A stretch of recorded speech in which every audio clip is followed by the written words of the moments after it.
పెళ్ళైనా పండగైనా వేడుక ఏదైనా పట్టుచీరల ప్రత్యేక వేదిక వారాహి సిల్క్స్. సాంప్రదాయానికి సౌందర్యానికి వారధి. ఇదే సమయంలో మా ప్రభుత్వం 192 నైపుణ్య కేంద్రాలు, నైపుణ్య కళాశాలలు మరియు నైపుణ్య విశ్వవిద్యాలయాల ద్వారా నైపుణ్య రంగంలో మౌలిక వనరులను బలోపేతం చేస్తుంది. ప్రాధాన్య రంగాలలో విదేశీ ఉపాధి అవకాశాలను అందిపుచ్చుకునేలా తయారు చేయడమే స్కిల్ ఇంటర్నేషనల్ యొక్క తాజా ప్రయత్నం. 2024-25 సంవత్సరానికి గాను నైపుణ్యాభివృద్ధి శాఖకు 1215 కోట్ల రూపాయల కేటాయింపును ప్రతిపాదిస్తున్నాను. పాఠశాల విద్య.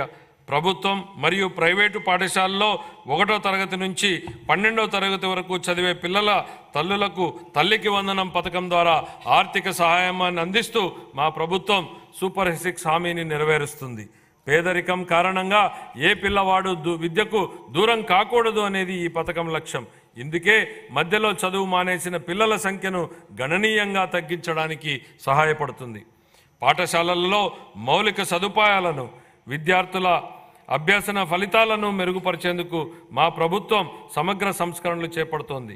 మన యువతకు ఉపాధి అవకాశాలు కల్పించడానికి మరియు విద్యా వ్యవస్థలో యువ ఉపాధ్యాయులను నూతన శక్తి నింపేందుకు ఖాళీగా ఉన్న 16,347 పోస్టులను భర్తీ చేసే దిశగా మెగా డిఎస్సి నియామకాన్ని ప్రకటించడం జరిగింది. ఇది మా ప్రభుత్వం తీసుకున్న ప్రధాన నిర్ణయాలలో ఒకటి. ముఖ్యమైన పథకాలకు ప్రముఖ విద్యావేత్త సర్వేపల్లి రాధాకృష్ణన్ మరియు సామాజిక కార్యకర్త శ్రీమతి డొక్కా సీతమ్మ గారి పేర్లను మా ప్రభుత్వం పెట్టింది. ఉపాధ్యాయుల బోధనపై మరింత దృష్టి పెట్టేందుకు వీలుగా అవసరమైన యాప్లను తొలగించడం ద్వారా ఉపాధ్యాయులపై యాప్ల భారాన్ని తగ్గించడం జరిగింది. ఇంటర్ విద్యార్థులకు ఉచితంగా పాఠ్యపుస్తకాలు మరియు బ్యాగులు అందించడం జరిగింది. 2024-25 ఆర్థిక సంవత్సరానికి గాను పాఠశాల విద్యాశాఖకు 29,909 కోట్ల రూపాయల కేటాయింపును ప్రతిపాదిస్తున్నాను. ఉన్నత విద్య. స్వర్ణాంధ్ర విజన్ 2047లో భాగంగా మా ప్రభుత్వం రాష్ట్రంలోని అన్ని విశ్వవిద్యాలయాలను బలోపేతం చేయడానికి, ఖాళీగా ఉన్న పోస్టులను భర్తీ చేయడానికి జాతీయ సంస్థాగత స్థాయి చట్రంలో అత్యున్నత స్థాయి విశ్వవిద్యాలయాలుగా అవతరించడానికి చొరవ తీసుకుంటోంది. అమరావతి, తిరుపతి మరియు విశాఖపట్నంలో కనీసం 3 విజ్ఞాన నగరాలను ఏర్పాటు చేయాలని మా ప్రభుత్వం లక్ష్యంగా పెట్టుకుంది. నాణ్యమైన విద్యకు అత్యంత నైపుణ్యం కలిగిన అధ్యాపకులు అవసరమని గుర్తించి వచ్చే 3 ఏళ్లలో 18,000 మంది అధ్యాపకులకు శిక్షణాభివృద్ధి కార్యక్రమాలను ప్రతిపాదించడం జరిగింది. 2024 డిసెంబర్ నుండి 2.5 లక్షల మందికి పైగా విద్యార్థులకు వృత్తి శిక్షణను సులభతరం చేయడానికి NASSCOM, future skills, edu skills, sales force, Microsoft వంటి ప్రతిష్టాత్మక సంస్థలతో మా ప్రభుత్వం అవగాహన ఒప్పందాలను కుదుర్చుకుంది. సమాచార సాంకేతిక మరియు ఆధారిత రంగాలు, బ్యాంకింగ్, ఆర్థిక సేవలు, బీమా సేవలు, వనరులను సమకూర్చే సేవలు, చిల్లర వర్తకము మరియు ఆరోగ్య సంరక్షణ వంటి వివిధ రంగాలలో 5,000 రూపాయల నుండి 15,000 రూపాయల మధ్య వేతనాన్ని అందించే అప్రెంటిస్షిప్తో కూడిన డిగ్రీ విద్యను మా ప్రభుత్వం ప్రవేశపెట్టింది. 2024 ఆర్థిక సంవత్సరానికి గాను ఉన్నత విద్యాశాఖకు 2,326 కోట్ల రూపాయల కేటాయింపును ప్రతిపాదిస్తున్నాను. ఆరోగ్య సంరక్షణ. పౌరులకు సరసమైన మరియు నాణ్యమైన ఆరోగ్య సంరక్షణ సేవలను సకాలంలో అందించడం మా ప్రభుత్వం యొక్క మొదటి ప్రాధాన్యత. అందరికీ ఆరోగ్యం లక్ష్యంగా మా ప్రభుత్వం ఆరోగ్య రంగంలో సమగ్ర సంస్కరణలు చేపడుతోంది. హృదయ సంబంధ వ్యాధులు పెరుగుతున్న దృష్ట్యా అవసరమైన పరికరాలు మరియు మానవ వనరుల శిక్షణ అందించడం ద్వారా స్టెమీ ప్రోగ్రాంని ప్రారంభించాలని యోచిస్తున్నాం. రాష్ట్ర వ్యాప్తంగా సమగ్ర క్యాన్సర్ స్క్రీనింగ్ కార్యక్రమాన్ని ప్రారంభించడం ద్వారా క్యాన్సర్ కేసులను గుర్తించి వైద్య కళాశాలల్లో వైద్యం కోసం చేరే సౌకర్యాన్ని కల్పించింది. పాఠశాల ఆరోగ్య కార్యక్రమం కింద అంగన్వాడీ పిల్లలకు మరియు 18 సంవత్సరాల లోపు ఉన్న పాఠశాల విద్యార్థులకు పుట్టుకతో వచ్చిన లోపాలు, పోషకాల లోపం వలన వచ్చేటువంటి వ్యాధులు, మందకొడి అభివృద్ధి మరియు వైకల్యం అనే 4 లోపాలను గుర్తించడం కోసం పరీక్షలు చేయబడుతున్నాయి. రాష్ట్రంలో ప్రాథమిక ఆరోగ్య కేంద్రాల నుంచి సాధారణ ఆసుపత్రుల వరకు అన్ని రకాల వైద్య సదుపాయాలను మెరుగుపరచడం జరుగుతుంది. మా ప్రభుత్వం డాక్టర్ ఎన్టీఆర్ వైద్య సేవా ట్రస్ట్ వంటి ప్రతిష్టాత్మక కార్యక్రమాలు, 108 మరియు 104 ఆరోగ్య సేవల పునరుద్ధరణ మరియు జాతీయ ఆరోగ్య మిషన్ కింద కుటుంబ సంక్షేమ కార్యక్రమాలను సమగ్రంగా అమలు చేయడం జరుగుతుంది. మాతా శిశు సంక్షేమ సంరక్షణలో జాతీయ సగటు కంటే మన రాష్ట్ర సగటు మెరుగ్గా ఉంది. తల్లులు మరియు పిల్లల శ్రేయస్సును పెంచే కార్యక్రమాలను అమలు చేయడం ద్వారా దీన్ని మరింత మెరుగుపరచడానికి చర్యలు తీసుకుంటున్నాం. 2024-25 ఆర్థిక సంవత్సరానికి కానీ వైద్య ఆరోగ్య శాఖ కోసం 18,421 కోట్ల రూపాయల కేటాయింపును ప్రతిపాదిస్తున్నాను. పంచాయతీరాజ్ మరియు గ్రామీణాభివృద్ధి. మహాత్మా గాంధీ ఇలా అన్నారు, భారతదేశ ఆత్మ గ్రామాలలో ఉంటుంది అని. గౌరవనీయ ఉప ముఖ్యమంత్రి శ్రీ కొణిదెల పవన్ కళ్యాణ్ గారి సమర్థ నాయకత్వంలో స్థానిక స్వపరిపాలన నిజమైన స్ఫూర్తితో ప్రోత్సహించడం ద్వారా పంచాయతీరాజ్ వ్యవస్థకు పూర్వవైభవం తీసుకురావడానికి ఇప్పటికే మా ప్రభుత్వం చాలా కార్యక్రమాలు చేపట్టింది. ప్రణాళికా ప్రక్రియలో భాగంగా అన్ని గ్రామ పంచాయతీల క్రియాశీలక భాగస్వామ్యంతో ఉపాధి హామీ పథకం ఆమోదం కోసం ఆగస్టు 23న ఒకే రోజులో 13,326 గ్రామాలలో పంచాయతీలలో ప్రత్యేక గ్రామ సభలు నిర్వహించడం అనేది ఒక ప్రపంచ రికార్డు. మన రాష్ట్రంలోని అన్ని గ్రామాలలో సిమెంట్ రహదారులను ప్రారంభించడంతో కార్యాచరణ ప్రణాళిక అమలు ప్రారంభమైంది. స్వాతంత్ర దినోత్సవం మరియు గణతంత్ర దినోత్సవాల నిర్వహణ ఖర్చుల క్రితం చిన్న పంచాయతీలకు 100 రూపాయల నుండి 10,000 రూపాయలకు, పెద్ద పంచాయతీలకు 250 రూపాయల నుండి 25,000 రూపాయలకు పెంచి సర్పంచుల ఆత్మగౌరవాన్ని పునరుద్ధరించడం జరిగింది. స్వర్ణ పంచాయతీల కార్యక్రమం కింద పంచాయతీల అభివృద్ధికి ప్రభుత్వం దార్శనిక ప్రణాళికను చేపట్టింది. 2024 మార్చి నుండి పంచాయతీరాజ్ సంస్థలకు రావాల్సిన 15వ ఆర్థిక సంఘం నిధులను 998 కోట్ల రూపాయలను ప్రభుత్వం 24 ఆగస్టు నెలలో విడుదల చేయడం జరిగింది. గ్రామీణ పేదలకు సుస్థిర జీవనోపాధిని అందించడానికి మరియు గ్రామీణ ప్రాంతాలలో మన్నికైన ఆస్తులు సృష్టించడానికి మా ప్రభుత్వం మహాత్మా గాంధీ జాతీయ గ్రామీణ ఉపాధి హామీ పథకం కింద 16 శాఖల సమన్వయంతో వివిధ వినూతన కార్యక్రమాలని అమలు చేస్తోంది. 2024-25 సంవత్సరంలో ఇప్పటి వరకు 1.2 మిలియన్లకు పైగా కుటుంబాలకు 100 రోజుల వేతన పరిధిని ఉపాధిని పొందాయి. ఉద్యానవనం, సేద్యపు కుంటలు, పశు సంవర్ధక ఆవాసాలు వంటి ప్రాజెక్టులతో పాటు పైకప్పు నీటి సంరక్షణ, ఇంకుడు గుంతలు, చెక్ డ్యాంలతో పాటు సహజ వనరుల నిర్వహణ ప్రాజెక్టులు చేపట్టడం జరిగింది. గ్రామీణ ప్రాంతాలలో ప్రతి పేద కుటుంబాన్ని పేదరికం నుండి బయటపడేట్లు చేసేందుకు మా ప్రభుత్వం కట్టుబడి ఉంది. ప్రధానమంత్రి ఉపాధి కల్పన కార్యక్రమం, ప్రధానమంత్రి సూక్ష్మ ఆహార సంస్థల అధికారీకరణ, ప్రధానమంత్రి స్వనిధి పథకం మరియు ప్రధానమంత్రి విశ్వకర్మ వంటి వివిధ కేంద్ర ప్రభుత్వ రాయితీ పథకాలతో అనుసంధానం చేయడం ద్వారా స్వయం సహాయక బృంద సభ్యుల జీవనోపాధికి మా ప్రభుత్వం కార్యక్రమాల మద్దతును ఇస్తున్నాయి. ఈ వినూత్న కార్యక్రమాల అమలు ద్వారా స్వయం సహాయక బృంద సభ్యులు ఆదాయాన్ని పెంచడంతో పాటు అనధికార ఉపాధి అవకాశాలను పెంచడం కూడా మా ప్రభుత్వం లక్ష్యంగా పెట్టుకుంది. అదనంగా ఓపెన్ నెట్వర్క్ డిజిటల్ కామర్స్ను ప్రోత్సహించడం ద్వారా మా ప్రభుత్వం స్వయం సహాయక బృంద మహిళలకు వారి వ్యాపారాలను విస్తరించుకోవడానికి వీలు కల్పిస్తోంది. వారి ఉత్పత్తులను మార్కెట్లకు చేర్చడానికి విస్తృతంగా అవకాశాలను కల్పిస్తూ మరియు వారి అమ్మకాల సామర్థ్యాన్ని మెరుగుపరచడంలో ఇది వారికి ఉపయోగపడుతుంది. ఈ వ్యూహాత్మక విధానంలో ఆర్థిక సహాయం, నైపుణ్యాభివృద్ధి మరియు డిజిటల్ అవుట్రీచ్ల మిళితం అవడం వలన స్వయం సహాయక బృంద సభ్యులు స్థిరమైన ఆదాయాభివృద్ధిని పెంచుకోగలుగుతారు. ఆంధ్రప్రదేశ్ గ్రామీణ రహదారుల అనుసంధాన ప్రాజెక్టు ద్వారా 1,574 పనులను పూర్తి చేయడం జరిగింది. ఈ ప్రాజెక్టు 2,134 ఆవాసాలను 2,855 కిలోమీటర్ల రహదారులతో కలుపుతుంది. అదనంగా 164 రహదారులు మరియు వంతెనల ప్రాజెక్టులు కూడా కొనసాగుతున్నాయి.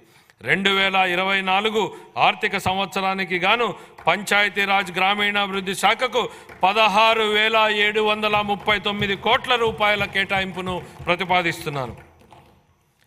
పట్టణాభివృద్ధి.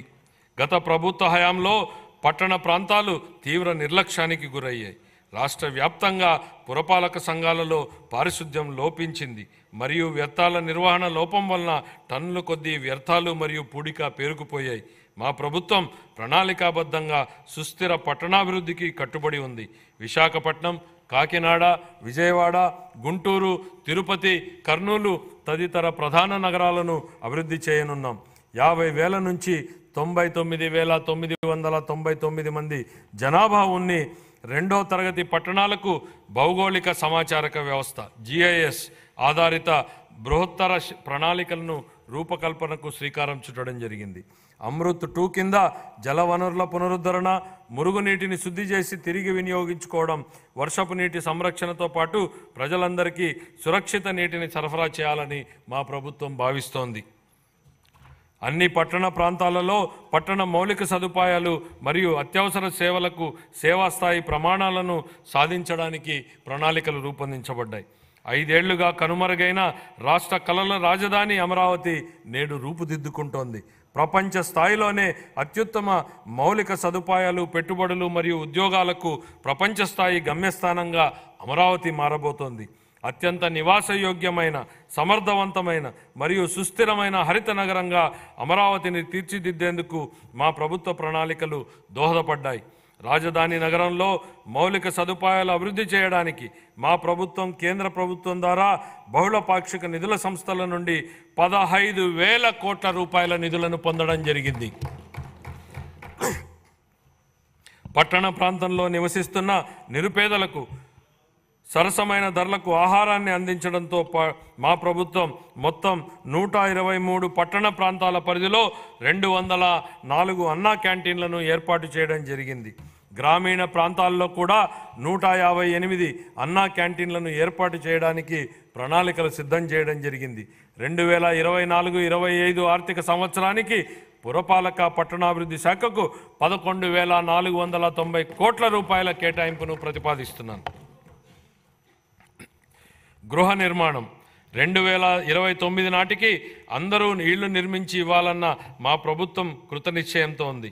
ప్రధానమంత్రి ఆవాస్ యోజన, NTR నగరాలు పథకం కింద ఆర్థికంగా వెనుకబడిన వర్గాలకు 25 లక్షల ఇళ్ల పట్టాలు ఇవ్వాలని లక్ష్యంగా పెట్టుకోవడం జరిగింది.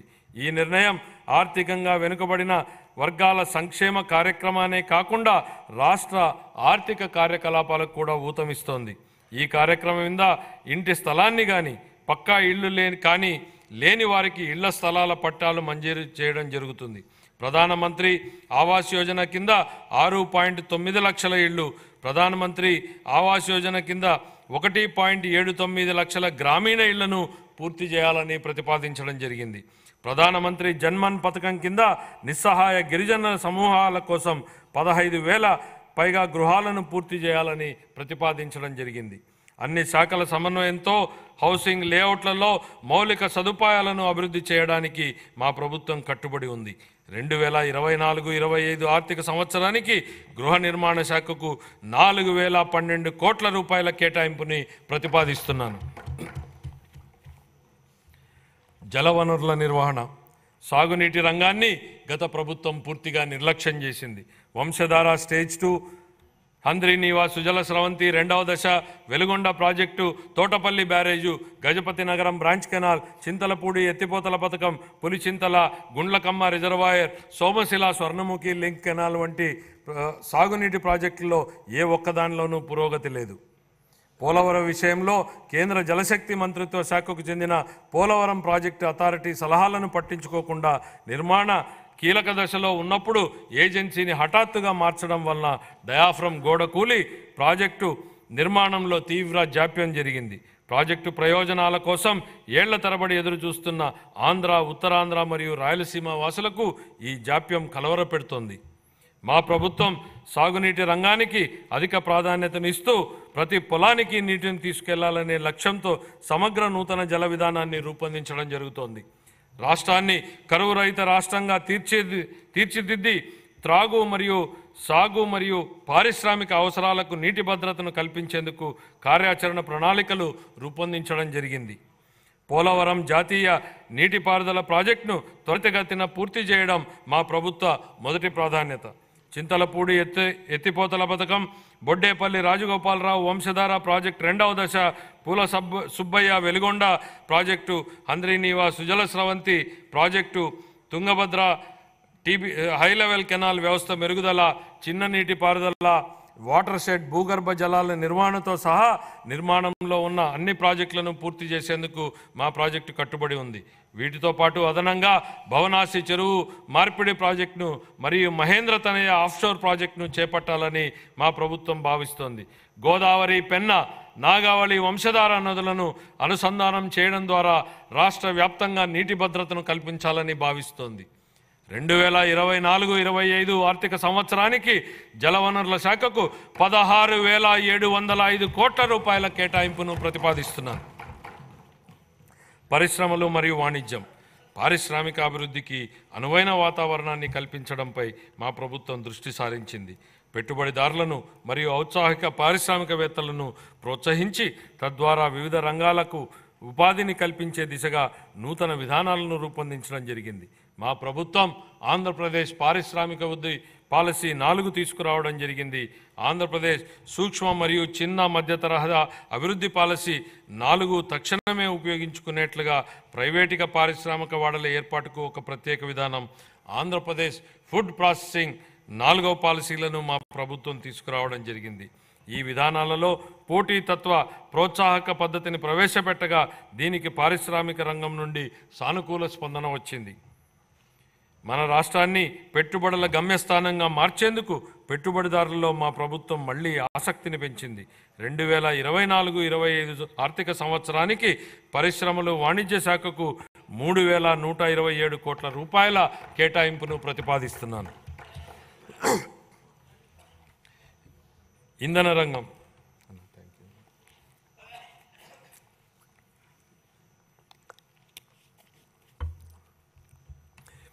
గత ప్రభుత్వ విధ్వంస చర్యల ఫలితంగానే ఇంధన రంగం నాశనమైంది. గత ప్రభుత్వం ప్రమాణ స్వీకారోత్సవ వేదిక నుండే విద్యుత్ కొనుగోలు ఒప్పందాలను రద్దు చేస్తున్నట్లు ప్రకటించడం ద్వారా ఈ విధ్వంసం ప్రారంభమైంది. ఈ చర్య రాష్ట్ర ఇంధన రంగ పునాదులను కదిలించింది. అంతేకాక ఇంధన రంగ విస్తరణ ప్రణాళికలను విచ్ఛిన్నం చేయడం ద్వారా విద్యుత్ కొరతకు కారణమయ్యింది. తత్ఫలితంగా అధిక ధరలతో విద్యుత్తును కొనుగోలు చేయాల్సి వచ్చింది. అంతిమంగా గత ప్రభుత్వాల తప్పిదాల వల్ల నేడు వినియోగదారులకు ట్రూ అప్ ఛార్జీల పేరుతో విద్యుత్ కోసం అధిక ధరకు చెల్లించాల్సి వస్తోంది. ఈ నష్టాన్ని పూడ్చడానికి వినియోగదారులకు తక్కువ ఖర్చుతో వారంలో అన్ని రోజులు 24 గంటల పాటు నిరంతరాయమైన నాణ్యమైన విద్యుత్తును సరఫరా చేయడానికి మా ప్రభుత్వం కట్టుబడి ఉంది. రాష్ట్రంలో సుస్థిరత, ఇంధన పరివర్తన మరియు క్లీన్ ఎనర్జీ సాంకేతికతలను ప్రోత్సహించేందుకు నూతన సమగ్ర ఆంధ్రప్రదేశ్ సమీకృత క్లీన్ ఎనర్జీ విధానం 2024ను ప్రకటించడం జరిగింది. పునరుత్పాదక ఇంధనం, పంపుడు స్టోరేజ్ పవర్, హరిత హైడ్రోజన్ మరియు దాని ఉత్పన్నాలను ప్రోత్సహించడానికి కొత్త విధానం మార్గాన్ని సుగమం చేస్తుంది. అంతేకాక రాష్ట్రాన్ని పెట్టుబడులు ఆకర్షించే గమ్యస్థానంగా కూడా మారుస్తుంది. మా ప్రభుత్వం ఆక్వా రైతులకు తక్కువ ధరకే విద్యుత్తును సరఫరా చేస్తూ షెడ్యూల్డ్ కులాలు మరియు షెడ్యూల్డ్ తెగల వారి కాలనీలో ప్రతి ఇంటికి నెలకు 400 యూనిట్ల ఉచిత విద్యుత్తును అందిస్తోంది. దోబీఘాట్లకు అలాగే దారిద్ర్య రేఖకు దిగువనున్న రజక సామాజిక వర్గం వారు నిర్వహిస్తున్న లాండ్రీలకు, దారిద్ర్య రేఖకు దిగువనున్న నాయీ బ్రాహ్మణులు చౌరశాలలకు, దారిద్ర్య రేఖకు దిగువనున్న స్వర్ణకారుల దుకాణాలకు, దారిద్ర్య రేఖకు దిగువనున్న అత్యంత వెనుకబడిన కులాలకు మరియు చేనేత కార్మికులకు ఉచితంగా లేదా రాయితీపై విద్యుత్ అందించబడుతోంది. 2024-25 ఆర్థిక సంవత్సరానికి గాను ఇంధన శాఖకు 8,207 కోట్ల రూపాయల కేటాయింపును ప్రతిపాదిస్తున్నాను. రవాణా మరియు రోడ్లు మరియు భవనాలు, రహదారుల నిర్వహణ మరియు మరమ్మతుల విషయంలో గత పాలకులు నిర్లక్ష్యం వహించడంతో పాటు రాష్ట్రంలో రహదారుల కంటే గుంతలే ఎక్కువగా ఉన్నాయి. ఏళ్ల తరబడి నడుస్తున్న మౌలిక సదుపాయాల పురోగతికి విఘాతం కలిగింది. ఒకప్పుడు 2019 నాటికి నాణ్యమైన రహదారుల అనుసంధానం ఉన్న రాష్ట్రం 2024 నాటికి గుంతలమయమైన రహదారులతో సతమతమవుతోంది. సంక్రాంతి నాటికి రాష్ట్రంలో అన్ని రహదారులు గుంతలు లేకుండా ఉండాలనే లక్ష్యంతో మన గౌరవ ముఖ్యమంత్రి గారు గుంతలు లేని రహదారుల ఆంధ్రప్రదేశ్ అనే మిషన్కు శ్రీకారం చుట్టారు. వీటి పునర్నిర్మాణ ప్రయత్నాలు జరుగుతున్నాయి. అనుసంధానతను మరింత బలోపేతం చేయడానికి గతిశక్తి కార్యక్రమానికి అనుగుణంగా రాష్ట్ర రహదారి మౌలిక సదుపాయాలను జాతీయ గ్రిడ్తో మా ప్రభుత్వం అనుసంధానం చేస్తోంది.